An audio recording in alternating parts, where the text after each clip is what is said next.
Terima kasih.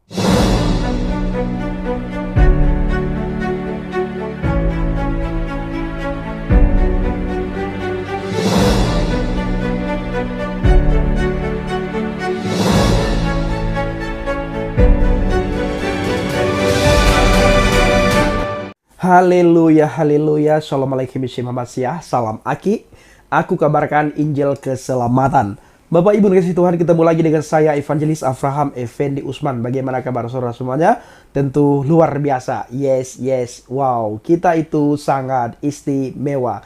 Nah saudaraku para pencinta channel Injil Habaget, saya tidak tahu di sekolah mana ada anak-anak masih sangat anak-anak diajarkan yel-yel. Kalau saya memperhatikan yel-yelnya itu bagus ya, sangat bagus. Tetapi di akhir yel-yel itu sangat tidak enak didengar. Islam yes, kafir no. Masih kecil ya, masih remaja sekali sudah diajarkan sara, diajarkan intoleran, diajarkan bagaimana benci terhadap orang yang tidak seiman, seagama, seakidah dengan mereka. Langsung saja kita menyaksikan bagaimana cuplikan video berikut ini. Tepuk anak soleh. Aku anak soleh, rajin sholat, orang tua dihormati, cinta Islam sampai mati. La ilaha illallah Muhammadur Rasulullah. Islam, yes, kafir, no. Ya, terima kasih ya.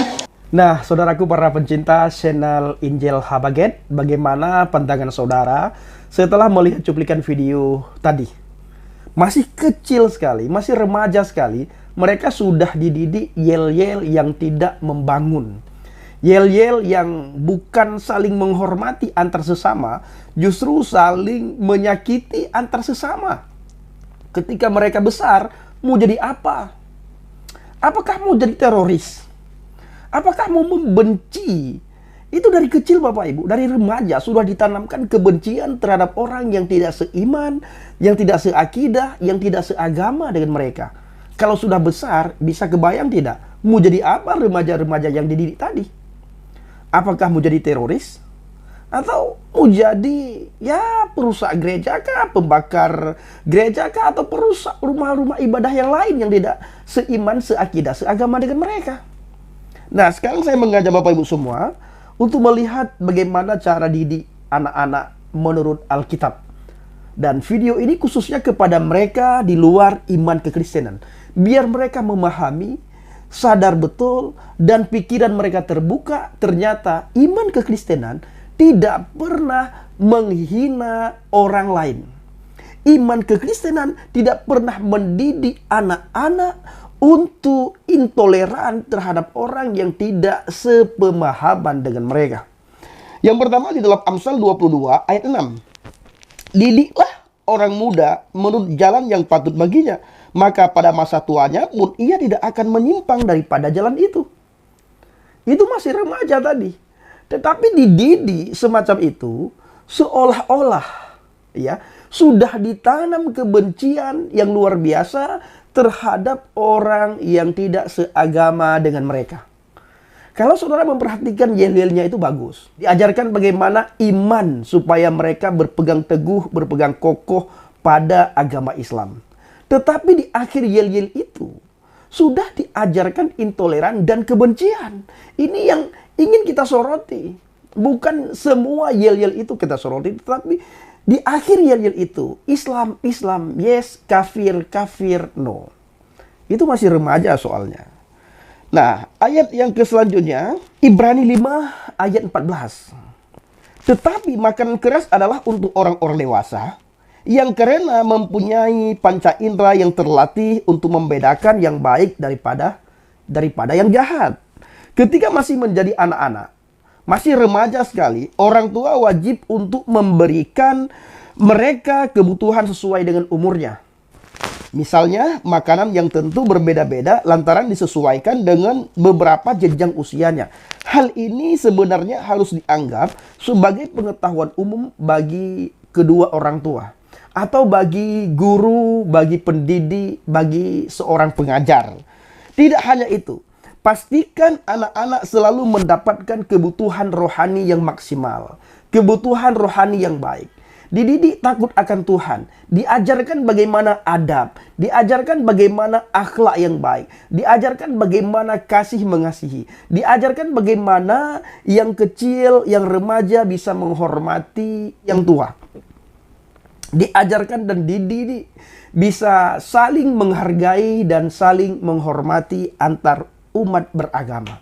Dan juga tentunya diajarkan bagaimana hablum minallah wa hablum minannas, ini sangat penting. Bagaimana hubungan dengan Tuhan dan bagaimana hubungan antar sesama. Maka kepada sekolah-sekolah terkait, carilah pengajar-pengajar yang baik.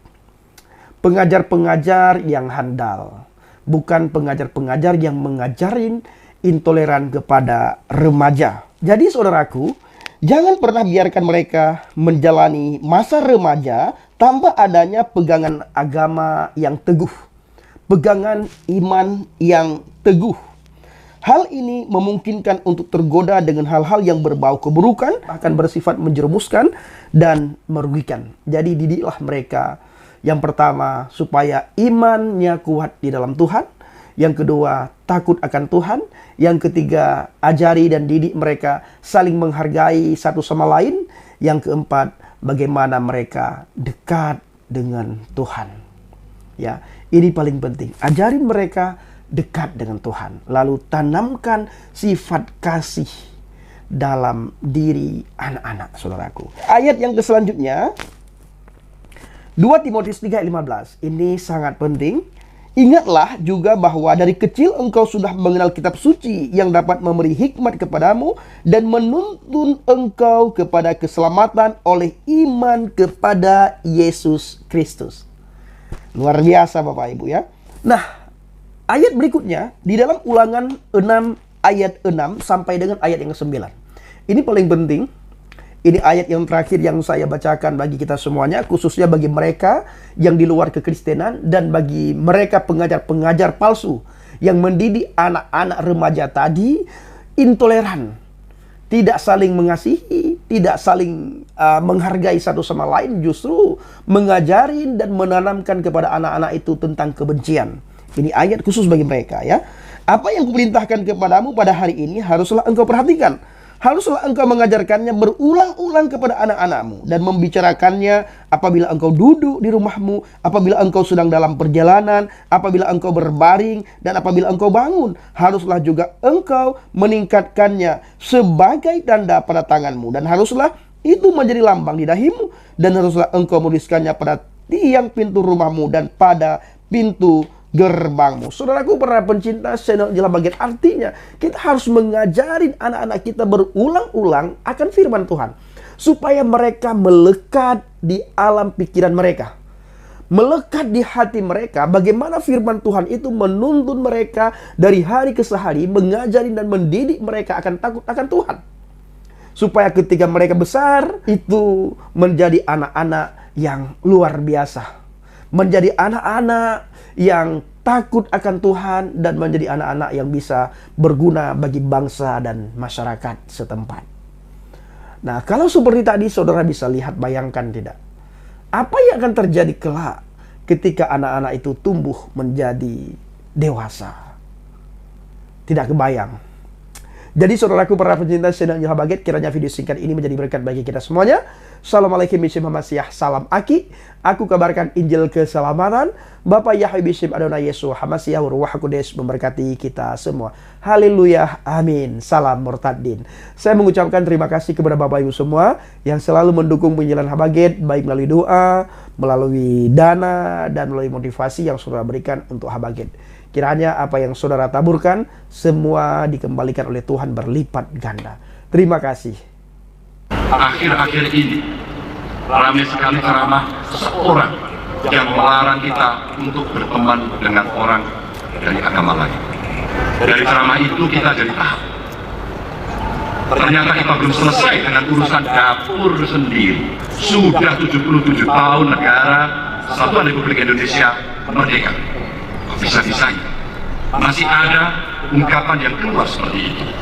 77 tahun kita diajari bahwa negara memberi kebebasan kepada kita semua untuk memeluk agama masing-masing dan beribadah menurut kepercayaannya tersebut. Ketika negara sudah memberi jaminan besar seperti itu, kenapa justru ada orang yang mempersempit dengan memasang kawat berduri dalam Bhinneka Tunggal Ika kita? Lagi-lagi kata kuncinya adalah jas merah. Jangan sekali-kali melupakan sejarah. Negara ini didirikan bukan untuk satu suku, bukan untuk satu ras, bukan untuk satu agama maupun golongan. NKRI ini berdiri di atas semua kaki. Bukan hanya ketika kemerdekaan diproklamasikan. Sejak negara ini dirancang sudah melibatkan banyak tokoh dari berbagai suku, berbagai ras, bermacam agama, serta golongan. Semua punya pemikiran dan pandangannya masing-masing. Tapi demi untuk berdirinya negara ini yang bernama Indonesia, semua akhirnya melebur, menyatu, menata dan menyatukan niat. Tidak ada lagi yang namanya perwakilan Islam, Kristen, Hindu, Buddha, Konghucu, Jawa, Sunda, Maluku, Minang, Kalimantan atau Madura dan suku lainnya. Yang ada cuma satu, Indonesia.